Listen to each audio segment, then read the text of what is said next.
Hari itu, dia berteriak. Dia tahu dewa ini. Dia adalah dewa di Tian Pengpas, cukup untuk berhubungan dengan penyebaran pertempuran tingkat menengah dan tingkat tinggi. Memori di otak juga merupakan kecerdasan mereka. Cahaya ilahi membumbung ke langit. Tetapi pada saat ini, dia melihat bahwa peng ilahi itu penuh dengan amarah dan melihat ke belakang.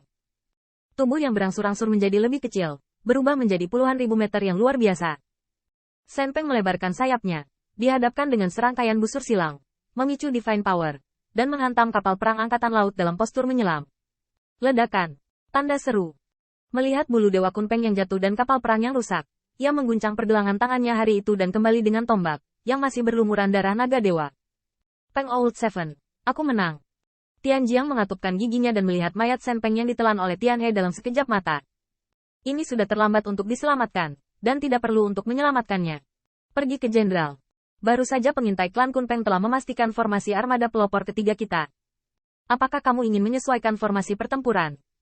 Marinir Istana Surgawi memiliki disiplin yang ketat, dan sebuah pesan akan diteruskan ke Shen Zengran. Dan pada saat yang sama, di kapal perang klan Kaisar Ke, ada lebih banyak tempat di peta bintang di depan Bai Guanxing. Tuan, formasi pertempuran pelopor ketiga siap menyerang kapan saja. Formasi ular panjang menyerang dan membunuh, tetapi mengabaikan kepala dan ekor. Dengan perintah, paling banyak satu batang dupa, klan Kunpeng saya tentara bisa membunuhnya. Aku tahu. Bai Guanxing mengangguk pelan. Setelah kita memiliki sebatang dupa di sini, kita juga bisa melawan pelopor pertama dan kedua dari Angkatan Laut Tianting. Kun Yutian tidak banyak bicara. Setelah berita itu menghilang, dia melihat tinju Kun Saus di sampingnya. Leluhur, formasi tentara kelima dari karakter Kun telah tiba di lokasi penyergapan. Dengan sebatang dupa, Anda dapat menenggelamkan kapal Angkatan Laut. Kun Yutian mengangguk dan menggigit bibirnya. Tolong saya perhatikan bahwa setelah pertempuran ini, Xiao Qi mengejar gelar Jenderal Yong Hou. Monumen itu memasuki aula pahlawan, dan menikmati dupa untuk selama-lamanya. Shao Kun mengepalkan tinjunya rat-rat. Saya akan mulai. Dengan sebatang dupa, Tian He tidak dapat menghancurkan sisa-sisa saudara tujuh. Kun Yu mengangguk dan melambaikan lengan bajunya yang besar. Anak-anak, bunuh. Tanda seru. Pada saat yang sama, di kapal perang klan Kaisar Ke, Bai Guanxing melihat pesan yang hilang dan titik-titik di peta bintang, dan tidak bisa menahan senyum. Satu batang dupa dapat menyerang barisan depan Angkatan Laut Pengadilan Surga? Tentu saja Angkatan Laut Pengadilan Surgawi juga tahu. Namun, kami tidak membutuhkan sebatang dupa. Ketika kata-kata selesai, Bai Guanxing terbang keluar dari kapal utama dan berdiri di haluan. Bendera pertempuran dengan kata Ke bergoyang tertiup angin. Putri Wenxing memegang naga tipis di depan seperti salju putih dan bendera pertempuran dengan kata putih di bagian belakang. Putri Wenxing sangat menantikannya, dan Bai Guanxing akhirnya mengangguk, bangkitlah. Pada saat itu, bendera pertempuran Putra Bai Ze naik ke atas kapal utama Wen Tianpas. Pada saat itu, Bai Guanxing melambaikan lengan bajunya, berteriak keras yang membuat dunia bergetar. Bolehkah saya mengajak rekan-rekan saya di Tiangwan, menunggangi angin dan ombak? Dengan teriakan keras dan gemetar, Ke Tiangxuan hanya merasakan bahwa setelah kapal perang bergetar, dia tiba-tiba menemukan bahwa setiap gelombang yang diangkat oleh Tian He, dan hembusan angin yang dihasilkan, semuanya membuka jalan bagi armada klan Kaisar Ke mereka. Mengatakan bahwa ada kapal yang baik dan yang buruk, dan berlayar mengikuti arus, kecepatan armada suku Kaisar Ke hampir 2 kali lipat. Melihat ke masa lalu yang berderap, tsunami muncul dari sungai Tianhe. Pada saat itu, pasukan Kaisar penuh dengan gelombang yang bergolak.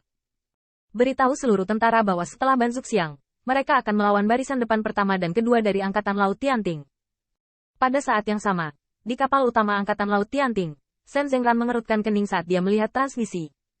Tuan, apakah formasi pertempuran pelopor ketiga perlu disesuaikan?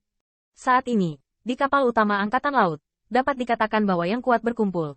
Raja Pemetik Bintang, Langit Bergengsi, Langit Timur, dan orang kuat seperti ular di langit. Di antara mereka, berdiri sosok kurus, yang kekuatannya rendah, dan bahkan lebih rendah hati daripada pria kuat dalam baju besi jubah Tao. Tetapi ketika Shen Zengran menatapnya, matanya bertanya-tanya dan penuh hormat. Aku melihat sosok itu mengutak-atik kompas di tangannya dan tiba-tiba mengangkat kepalanya. Apakah jenderal pengintai dari klan Kunpeng yang mencegat dan membunuh? Iya. Masalah terjadi. Sosok itu tiba-tiba berdiri. Tidak ada berita dari pihak klan Ujin. Dia tahu bahwa lawan dalam pertempuran ini adalah Putra Bai Ze, yang sangat cerdas dan cerdas. Dia sangat berharap oleh Yang Mulia. Pertempuran ini memberinya kekuatan untuk memobilisasi 3 pasukan. Dalam pertempuran ini, dia akan menghadapi Putra Bai Ze yang brilian. Oleh karena itu, dalam setiap tata letak, ia berhati-hati. Dia memberitahu ketiga kaisar bahwa tidak peduli apakah mereka berhasil atau gagal, mereka perlu segera diberitahu. Tapi sekarang, pada saat perang ini, dalam keadaan normal, Wudhu telah terbunuh sejak lama.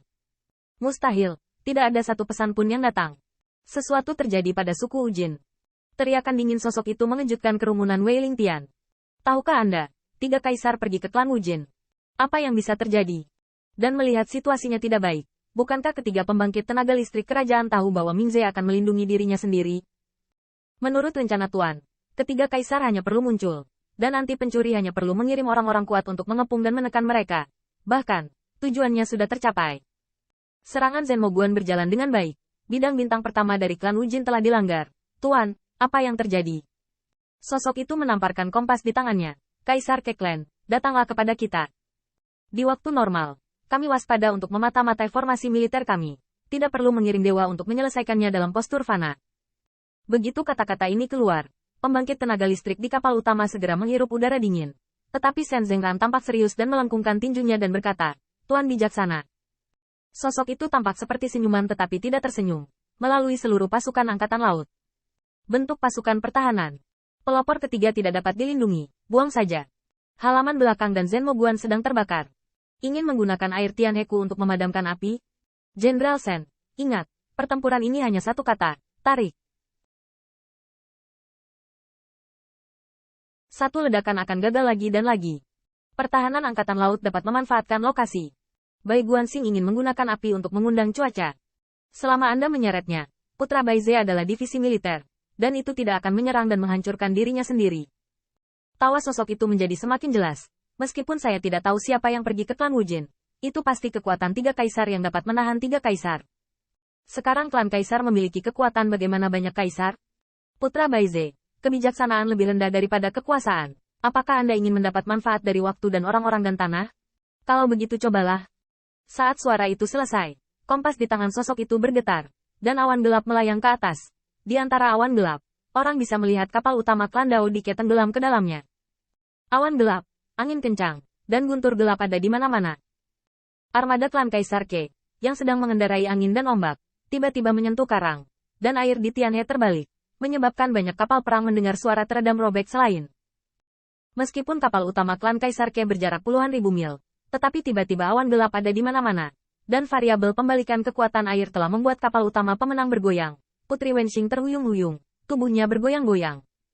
Dengan kapal perang, hanya Bai Guanxing yang berdiri di haluan kapal dengan tangan di punggung, membiarkan gelombang kekerasan menghantam wajahnya tanpa bergerak.